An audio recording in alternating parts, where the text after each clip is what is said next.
And then we got the Passover. Oh, this is good, the Passover. Exodus chapter 12, we're at the end of the 10 plagues. I absolutely abhorred the way that this was depicted in the recent Exodus movie by Ridley Scott.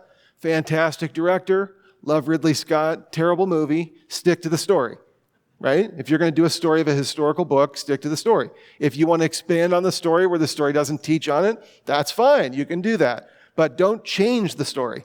In the story, God is a petulant little child who's a snob and a little brat, and he's just going through wiping out. The Egyptians are the good guys in that movie. They're the good guys. You know, the ones who were committing infanticide on the Jews for centuries, the ones who were keeping them under slave labor, chattel slavery for centuries, 400 years. They're the good guys. In the biblical account, we go through 9 plagues. Pharaoh had every opportunity to change his heart. He refuses. At a certain point, God, hazak, he strengthens Pharaoh's heart to do the thing that he wanted to do. Like if I wanted to kill my boss, that's not good in my position. Okay. If you wanted to kill your boss, not that it's any better, but if you wanted to kill your boss and you hate him or her so much that you want to do it, but you're too afraid. You know what I mean? Like the law will get you, so you're too afraid. But you grab your Jim Beam, your Jack Daniels, and you get your liquid courage so you can go do the thing that you want to do, which is evil, killing, right? That's what God did. God strengthened the heart of Pharaoh to do what Pharaoh wanted to do. This is not divine determinism. That's totally, okay, I'll stop. Anyways, we're on plague number 10. God says, I'm going to take the life of the firstborn in Egypt. The only way out is if you put the blood of an innocent animal, a lamb, over the doorpost of your house. We read in verse 1 of chapter 12 in Exodus, the Lord said to Moses and Aaron in Egypt, this month is to be for you the first month of your year. In other words, what's going to happen here? You're going to now change and renovate and rejuvenate your entire calendar around this event. This is going to be a new beginning, a new creation. I'm sorry, I shouldn't say that. A new beginning for you.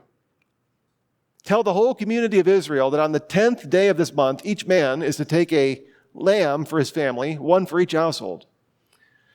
So, a lamb. Do what with that lamb? The animal you choose must be 1 year old, must be a male without defect, and you may take them from the sheep or from the goats. Take care of them until the 14th day of the month. Now think about that. You're bringing this animal into your house as a pet. And then what? When all the people of the community of Israel are there, they must slaughter this animal at twilight. Ooh.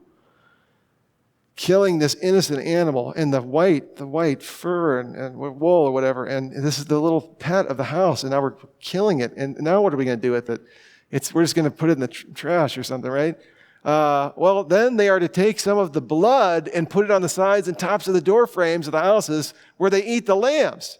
So, Dad, the animal, our little pet, what are you going to do with that? Well, I'm not going to just go bury it or flush the fish down the toilet.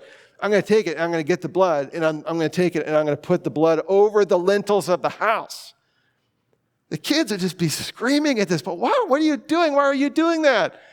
On that same night, I will pass through Egypt and strike down every firstborn, both men and animals, and I will bring judgment on all the gods of Egypt. I am the Lord.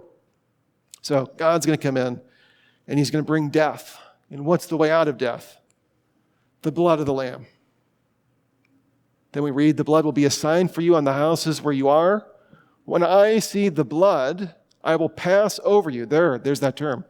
Why do they call this the Passover? Because when judgment comes on the people, the judgment will pass over which houses? Only those houses that have the blood of an innocent substitute over them. And when the angel, the destroyer, sees that, it will say, death has already happened here. Pass over that house and move to the next house. No destructive plague will touch you when I strike Egypt. When the Lord goes through the land to strike down the Egyptians, he will see the blood on the top and the sides of the doorframe and will pass over that doorway. He will not permit the destroyer to enter your houses and strike you down. All right. How does this apply to Jesus? For one, the Egyptians hated furry things. You ever seen ancient pictures, hieroglyphics, images of ancient Egyptians. They're always, the men especially, are always very hairless. They hated hair. So the Jewish people, they put them out in one area of town. You guys can stay out there, and we stay over here. They hated shepherds. They found them odious, disgusting, and an animal, like a lamb. The idea that judgment is coming, and then the way that we would get from under judgment would be through a furry animal like a lamb. Would just be completely disgusting to an Egyptian. It would be like a stumbling block, I guess you could say. You're saying the wrath of God Almighty is coming down, and the way to get out from under that is through the blood of this innocent lamb? That's too ridiculous. I'm sorry, that's too silly. I can't do it.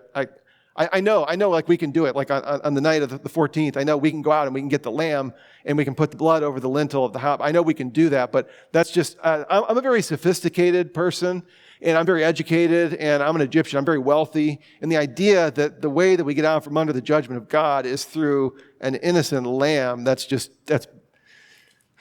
beneath me. That's a stumbling block. The lamb needed to be unblemished. Of course, Jesus was unblemished. He was without sin. The blood of the lamb represented life. Leviticus chapter 17, verse 11, it says that the life of the animal, of the sacrifice, Leviticus 16 and 17, are all about the sacrifice of an innocent animal in the place of the people, the guilt of the people. And under this view, the people were forgiven, now symbolically, albeit, by the life that was in the animal. So the animal's life was in the blood, and when the blood was shed and spread, the life of the animal paid for the life that was deserved from the people. And so the blood of the lamb was shed for the people. They weren't allowed to break a bone of this animal, according to verse 46, which we didn't read. Of course, Jesus' bones weren't broken.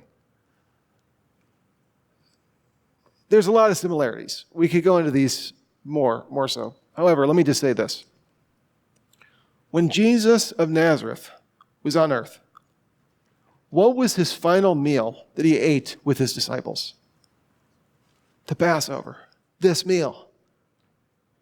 1,500 years earlier is when it was inaugurated. And even in Exodus chapter 12, it says, your kids are going to ask, why do we do this? Why do we sacrifice a lamb, and why do we eat this bitter herbs, and why do we do this sacrifice as a continual ceremony? Why do we do this? And God says you're going to continue to do it to remember what happened. And then at the time of Jesus, we read that he took the bread of the Passover meal, and he took the bread and he broke it, and he said, "This is the lamb." The lamb, that sheds its blood so that you don't have to come under the judgment of God? No. This bread is me. This bread that you've been breaking this bread, and they've been sacrificing the Passover lamb. Thousands of gallons of blood shed for 1,500 years, a millennium and a half, for so long. Why? What is all this for? What's the point? Me. Eat this in remembrance of me. Don't think about the Passover anymore. I'm the fulfillment of this. And then he took the wine, the cup, and he said, this cup, which is poured out for you, is the new covenant in my blood. It's no longer the blood of a lamb. That could never pay for human moral violations. Anyways, only the blood of an innocent person could substitute. And in order to substitute for the sins of the entire world, you would need an infinite substitute. God himself would need to pay. And that's what we see precisely here.